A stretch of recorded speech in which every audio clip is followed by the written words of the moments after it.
I am. Well, I've lived in Melbourne for 10 years or so. This is my home now. So yes, Melbourne. Oh, but you're coming over to London at some point. You're coming over to study at the RCM.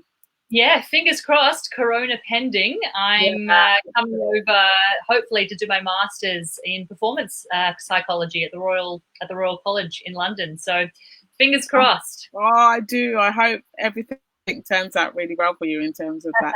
Thank you. That would be really interesting to see how the study of where you are in terms of the study in England, the differences and what you'll find, and what are the differences and what are the similarities. That will be quite interesting as well, won't it? Yeah, I'm looking forward to it. I've only ever studied at university in Australia. And we're quite diverse here, but I'm looking forward to learning in a different way, having a different sort of cohort of people. Such an amazing institution. So Oh, amazing. I've never been to Conservatoire, so I've always had that thing of wondering what would it be like to be at Conservatoire. Do you know what I mean? Like, it's really having such talented people around and inspiring people. I love being in those environments. Just being around inspiring people, it really raises my energy to sort of bring everything I've got. Yeah, of course. Well, we're gonna so look forward to welcoming you to the UK. Thank you very much. All right, we are on 9:01. Good morning, everybody. I am Nadine Benjamin, the Intuitive Verdi Soprano. I am a certified NLP mind coach. NLP meaning neuro-linguistic. Neuro, the brain, linguistic, how we speak to the brain, and programming, how we build and reframe the brain. I'm also a certified high performance coach, and I'm a healer, and I'm a professional opera singer, singing all over the world, and I love it. And I'm on 12-week, safe at home, and I wanted to share with you the wonderful people that I have around me and some of the coaching tools and techniques that I've been lucky enough to live and work with.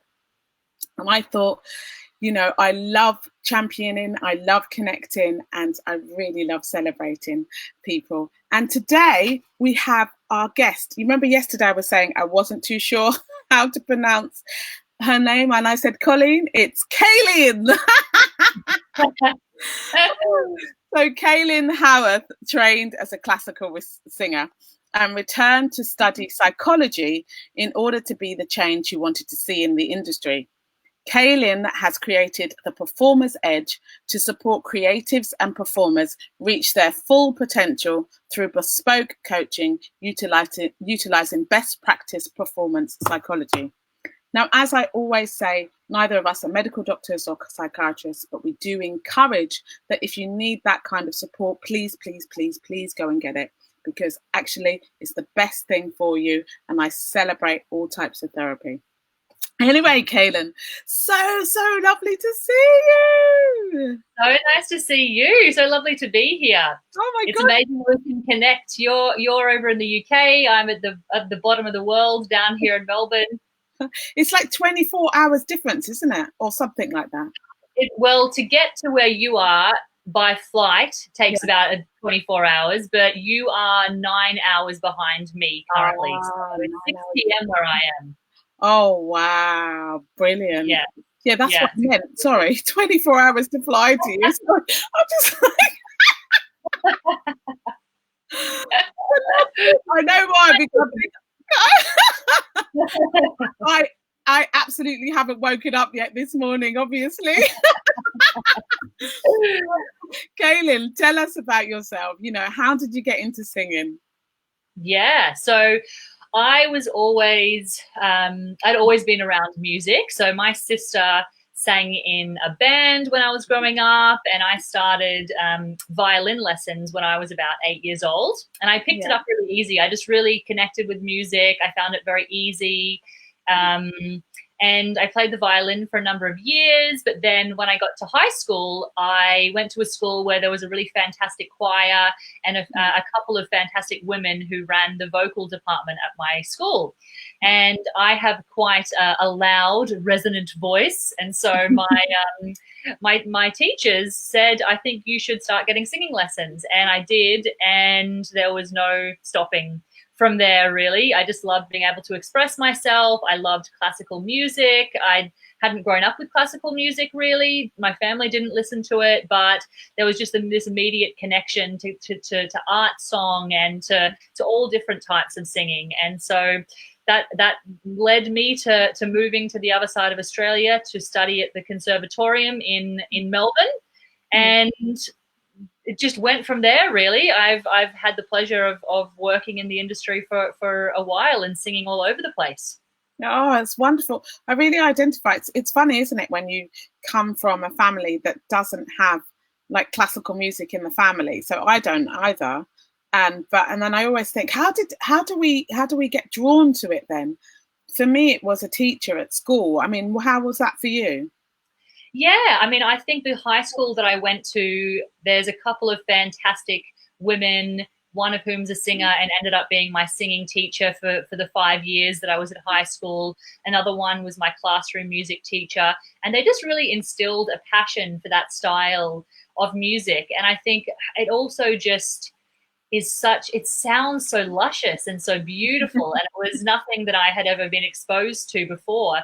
And it just really worked for me and my personality. And don't get me wrong, I love styles of music too. I love singing other styles of music, but that classical music just, I loved it.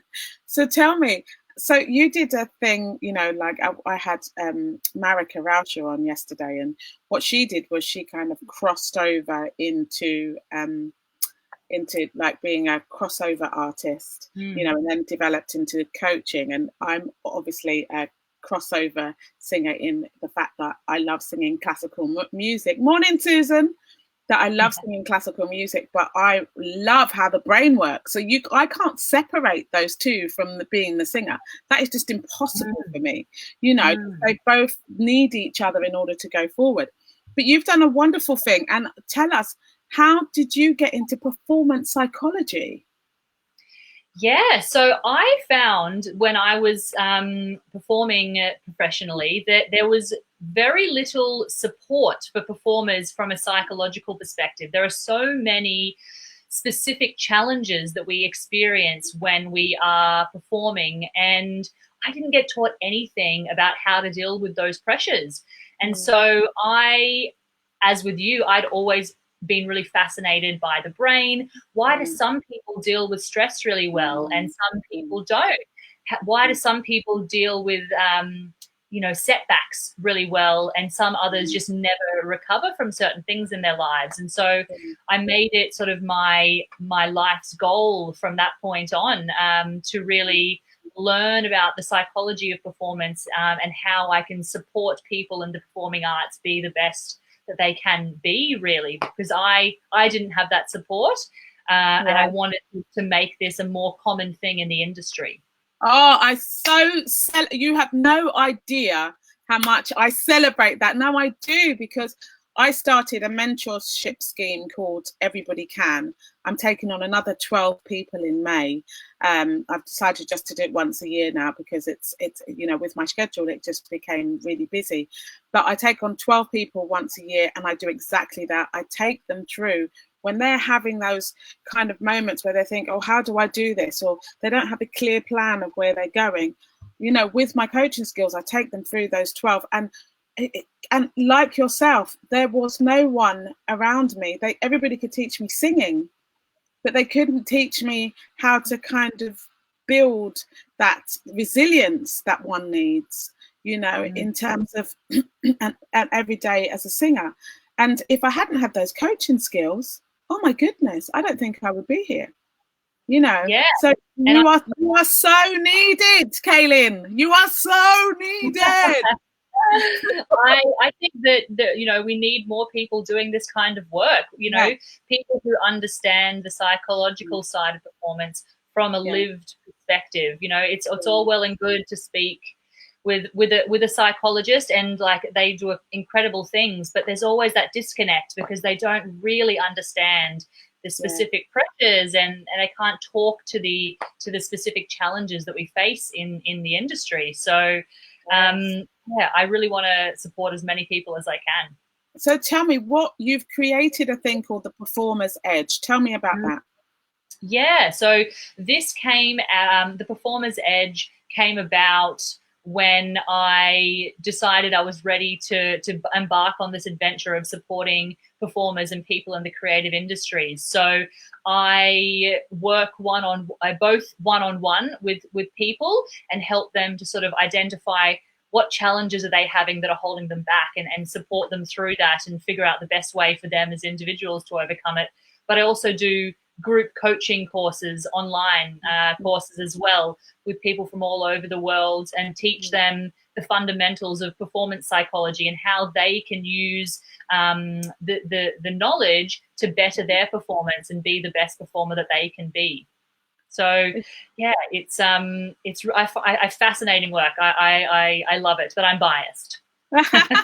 Well, that, you know, in terms of that, there's going to be a lot of us transitioning, you know, evolving, you know, needing to jump into new projects. I mean, I'll give you an example. Yesterday, you know, I'm used to speaking face to face when I've got an audience, you know, but yesterday I had to speak online for 45 minutes. Wow. Yeah.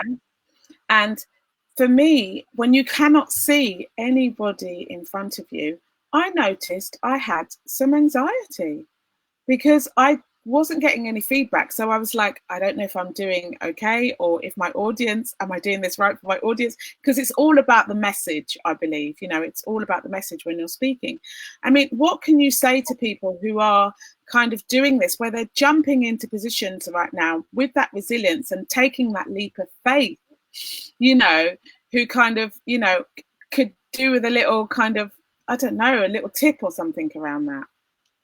I think you know, it's a great point you bring, where, you know, with everything that's happening in the world at the moment, we are doing things that we may not be used to doing, and that we may not know how to sort of deal with, because it's so different to our normal circumstances. And I think, you know, with that kind of, with what you've just said, if you were one of my clients, I'd probably say, just remind yourself of why you're good at what you do and why you're doing what you do. And if we're able to, you know, have our sort of wire our brain to, in those times of uncertainty or questioning ourselves, remind ourselves of all the things that we have achieved and how we've gotten to this point, it really just brings us back to that positive focus, because as we both know, the mind can sometimes go a little bit haywire and not do what we want it to do.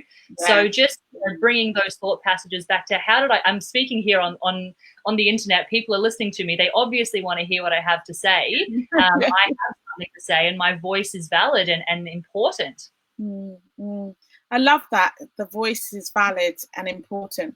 I was talking to someone the other day and they were saying, you know, you're an opera singer. And yes, I am an opera singer, but there was a point where I didn't know that my own voice, as in my opinions, my thoughts, mattered. I didn't know that I had a choice around that. So do you help people get that voice out as well?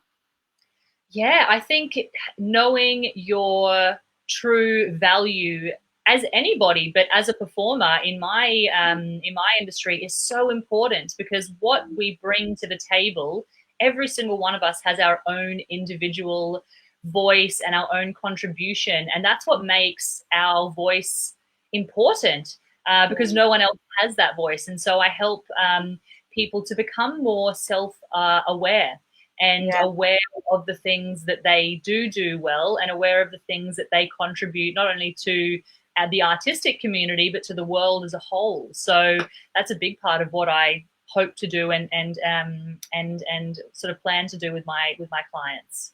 Such important work. I just think it's such important work, because it does give the person that groundedness and that sense of certainty within themselves.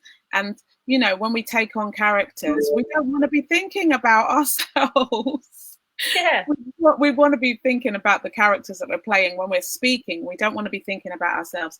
We want to be thinking about the message that we give to the audience. It's so important, you know. Yes. And there are countless artists that have mentored me, like, you know, Nelly Mirichoyu, she always says, don't be thinking, there's no time to be thinking about yourself. You have to be thinking about what are you saying. And she's a great artist for that. You would never know that she wasn't her, so it's really, really important.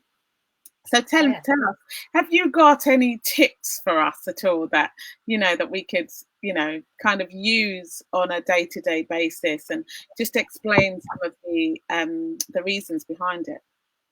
Yeah, sure. So, I mean, one of my tips actually comes back to what we were just discussing. So something that I tell the people I work with is to every day, as part of your routine, remind yourself of why you are good at what you do and why you are doing what you do, because it's very easy for the brain to be reverting to doubts and fears and anxiety around our abilities to do things, or whether we're good enough to do things. And so I always ask people to every day, write something that you did good that day, write something that you succeeded at that day. Or, last week, what was something that you did in your performance that was just stellar? I think stellar, I love that. Yeah, it's important, because I think particularly as people in elite endeavor like the performing arts are always so focused on what am I doing badly and how can I improve it. And so I really try to, ask people to focus on the opposite. What are you doing well? But that's so rare. That is, you're so right, Cailin. That's so rare. I mean, you go into a coaching, or you go in, and everybody's always pointing out what you're doing wrong or what you're not doing great. And you can sometimes walk out asking that question, what did I actually do that was okay? Yeah, exactly. And I think this can be, this is not just for performers, this is everybody in the workplace, getting feedback from your boss, sort of, we're never told what we're doing well. And I think the more that we are aware of what we are doing well, the more that builds our confidence, the more likely we are to put ourselves out there for opportunities, the more likely we are to experience success, and the more likely that positive circle is going to continue. Yeah, Rebecca Louise Dale is just saying, I love that. Yeah, I love it too. So give us another one, Cailin. Yeah. So another thing that I talk about with people I work with is visualization and visualizing success for ourselves. So if you want to succeed at something, identify exactly what that success looks like and sounds like, and then every day, engage in that mental imagery, because we want to build those neural pathways of what does success feel like from a physiological perspective. The more that we become familiar with that feeling of what success looks like, even if we're just imagining it, the more likely it is to then take place in the real world, because we already know what that feeling is. We've primed ourselves with that feeling of success. So visualization and engaging in mental imagery is something that I speak about a lot with my clients, and I would invite your listeners to do the same. No, I can totally concur with that. I call it visioning, that you're setting yourself up to win. So visioning sets you up to win, you know, just taking that time every night before you go to bed, when you wake up in the morning, to see yourself as the person you want to be, to see you making, as you said, the sounds that you want to make, to see you having the smells, the taste, what you're going to smell, what you're going to taste, what you're going to touch, who's going to be around you, what you're going to hear. Exactly. All that is really, really, really, really, really important. And you can do it in so many other ways, and move it on to mirror work and having affirmation work where you're having that reflection in front of you as well. I mean, I just find that visualization, visioning is so, so, so important. And actually it gives you those muscles, those courage muscles that you didn't know you had, because your brain's doing all the work, because it's so fun and so exciting, and you see results really quickly from that.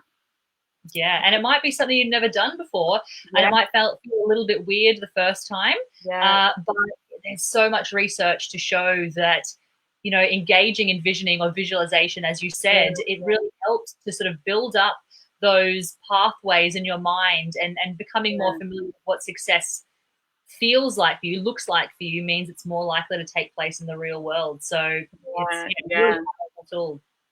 Yeah. And have you got another tip? Yeah. This one is specifically, well, in this instance, it's specifically for performing artists, but anyone, I guess, could really do it. If you have a performance or a speech that you have to give, creating a pre-performance routine that is going to get you in the right frame of mind. So, everyone deals with pressurized situations like performing or getting up and speaking in front of someone, or in your instance, as you said before, doing this 45-minute talk online, which is a different thing for you. Having a series of actions that for you put you in the right frame of mind and in a positive frame of mind in the lead up to a performance or whatever the activity is really important. And doing that consistently before performances. So if you know that if you've got a series of 10 weeks of shows coming up, if you're a performer, knowing what time of the day you need to start preparing, what kind of actions you need to take in the days leading up to that, and also the hours and the minutes leading up to that as well, to prime yourself to be in top physical and mental shape.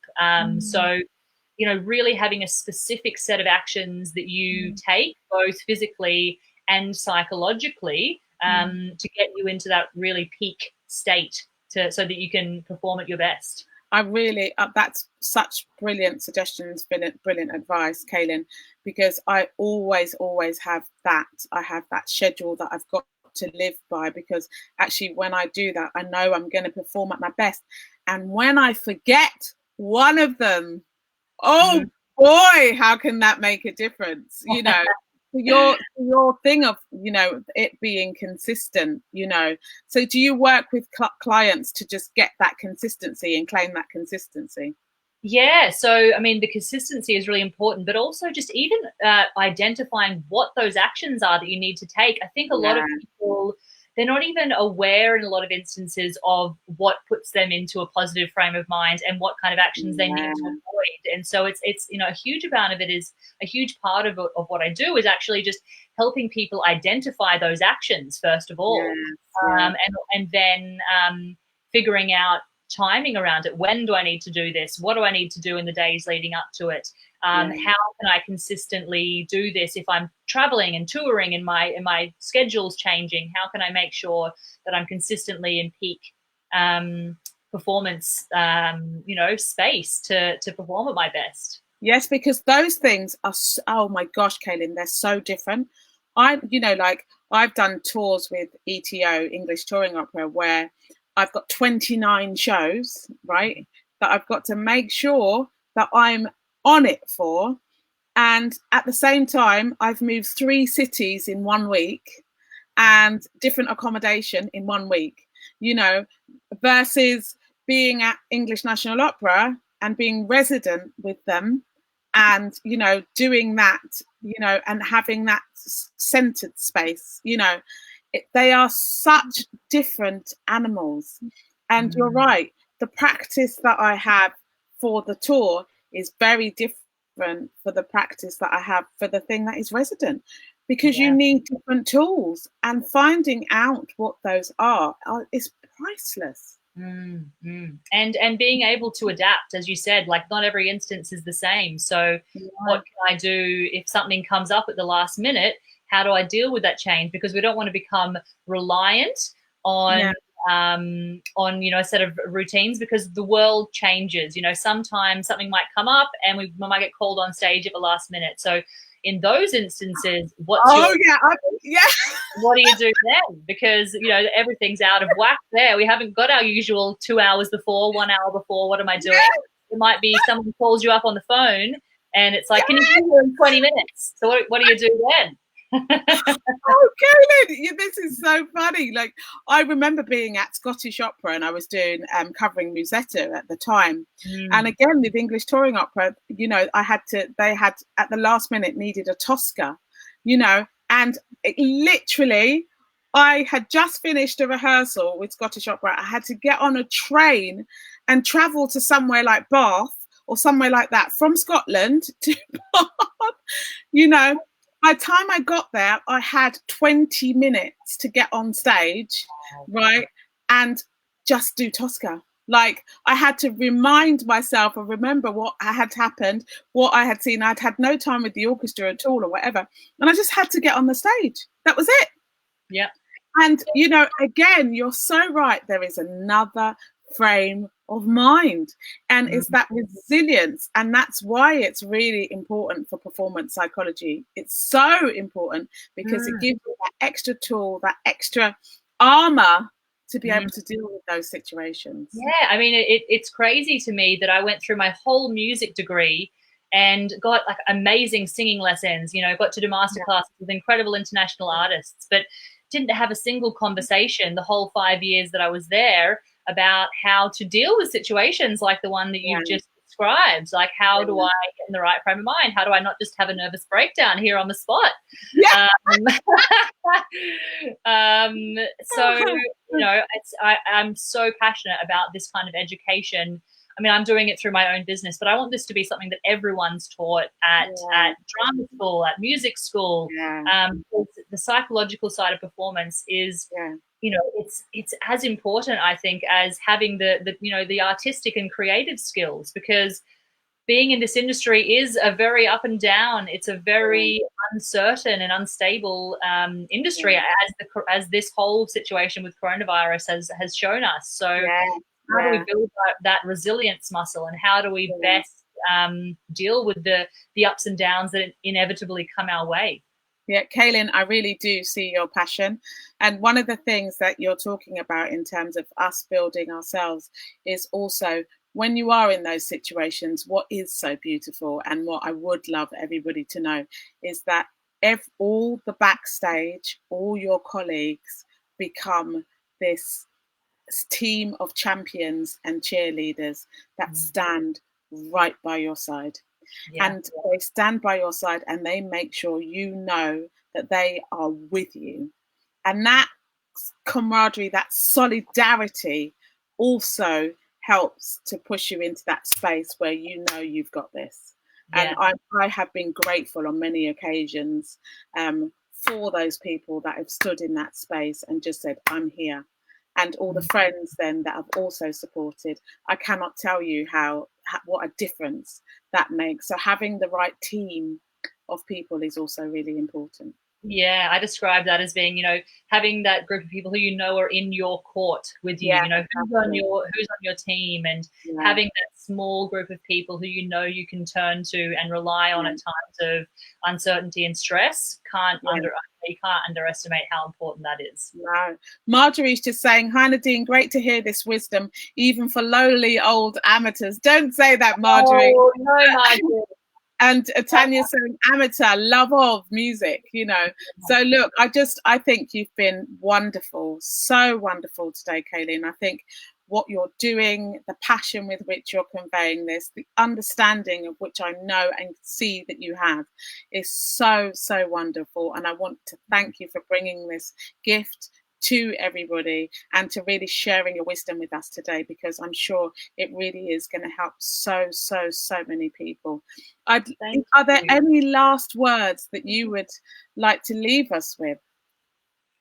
Just, you know, coming back to something we said earlier, everyone has their own voice, and in the creative industries, everyone has their own artistic voice. Don't let anyone tell you that you need to change in order to fit into some kind of box, because what makes you stand out and what makes you special is that individuality. And it might seem sometimes that individuality is a burden to you, but it's that individuality that is going to be your greatest success. So don't blend in, be individual and be who you are, because that's what will bring you success.